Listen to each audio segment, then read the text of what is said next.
Hello दोस्तों, आज मैं फिर से आप लोगों के लिए एक अच्छी सी कहानी लेके आई हूँ। 3 साल हो चुके थे बेटे को अपना घर छोड़कर विदेश में बसे हुए। इन 3 सालों में बूढ़ी माँ और ज़्यादा बूढ़ी हो गई थी।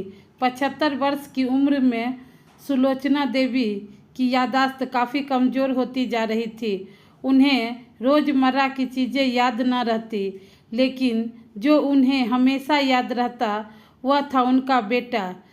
दिन हो या रात, एक पल भी ऐसा न होता जब उन्हें अपने बेटे की याद न आती।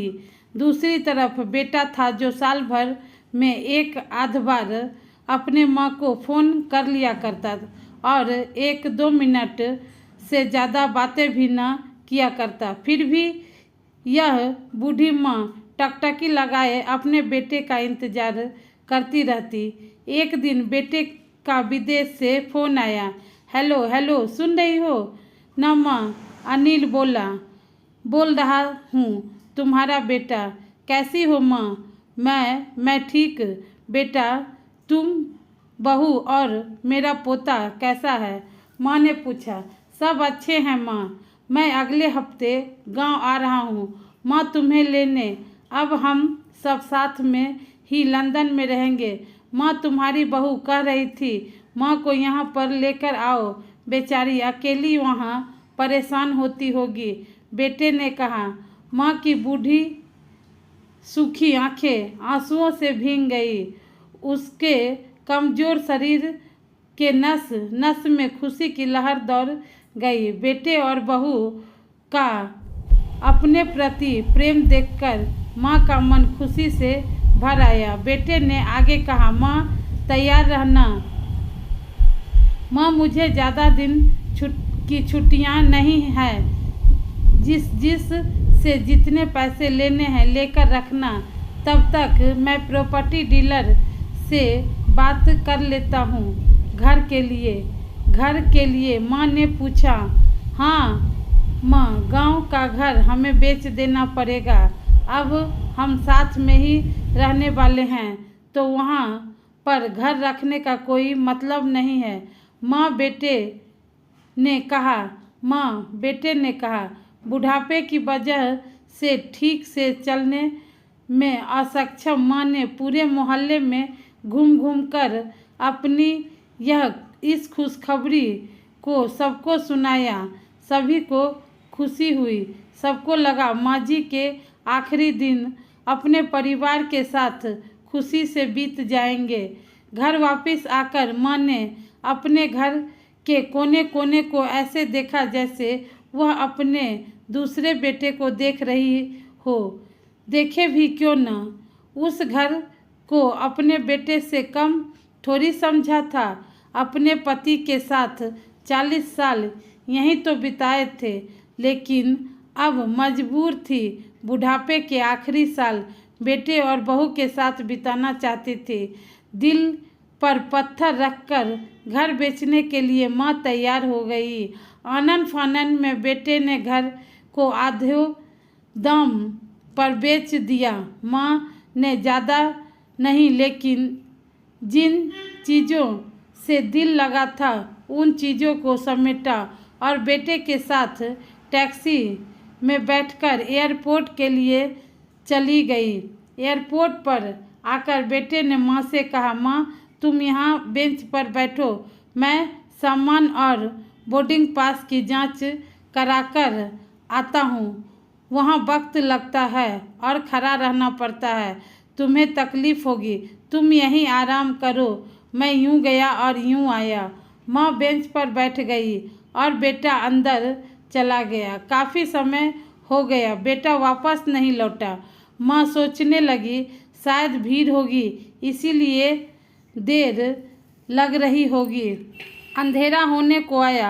अब तो लोगों की चहलकदमी भी कम होने लगी। माँ को अब चिंता होने लगी। एक कर्मचारी ने आकर पूछा, किससे मिलना है माँ जी आपको? यहाँ पर क्यों बैठी है? डरती हुई आवाज़ में सुलोचना देवी बोली, मेरा बेटा अंदर सामान की जांच कराने गया है। लंदन जा रहे हैं हम। क्या नाम है? माँ जी आपके बेटे का? कर्मचारी ने पूछा। अनिल नाम है मेरे बेटे का। सुलोचना देवी ने कर्मचारी अंदर गया और थोड़ी देर बाद लौटा। उसने सुलोचना देवी को कहा, माँ जी लंदन जाने वाली फ़्लाइट तो दोपहर में ही जा चुकी है और आपका बेटा भी उस फ्लाइट में बैठकर लंदन जा चुका है। अब आपके यहाँ बैठने का कोई मतलब नहीं है। आप भी अपने घर चली जाएं। क्या जा चुका है और मैं घर जाऊं? घर? माँ की आंखों में आंसुओं के सैलाब उठने लगे। जैसे तैसे माँ घर पहुंची, जो अब उसका था ही नहीं, बिक चुका था। वो वहीं बरामदे में तुलसी के पास सो गई। घर के नए मालिक को उस पर दया आई तो एक कमरा किराए से उसको दे दिया। पेंशन के पैसों से खाना और किराए का बंदोबस्त हो जाता था। दिन बीतने लगे। कुछ दिनों बाद घर के नए मालिक ने सुलोचना देवी से कहा, माँ जी आप अपने रिश्तेदारों के यहाँ पर जाकर क्यों नहीं रहती हैं? इस उम्र में आपके लिए वही अच्छा होगा। अच्छा तो होगा, लेकिन अगर मेरा बेटा वापस आया तो उसका ख्याल कौन रखेगा? मेरा बेटा बहुत भोला है, उसे अपना ख्याल रखना बिल्कुल नहीं आता है। कहीं नहीं जाऊंगी, क्या पता कब उसे मेरी ज़रूरत पड़ जाए। माँ ने कहा, दोस्तों सच बता रही हूँ। माँ की ऐसी बातें सुनकर मेरी आंखों में आंसू आ गए। किसी ने सच ही कहा है, पूत कपूत हो सकता है लेकिन माता कभी कुमाता नहीं होती। दोस्तों आप सभी से हाथ जोड़कर विनती करती हूँ, अपने माता पिता की जितनी हो सके सेवा करना। उनके साथ कभी बुरा बर्ताव मत करना। दोस्तों आपको हमारी कहानी कैसी लगी तो कमेंट करके ज़रूर बताइएगा, और कहानी अच्छी लगी हो तो कहानी को एक लाइक कर दीजिएगा और चैनल को सब्सक्राइब करके बेल को प्रेस कर दीजिएगा, ताकि मैं इसी तरह अच्छी अच्छी कहानियाँ आप लोगों तक लेकर आता रहूं। थैंक्स फॉर वॉचिंग दोस्तों।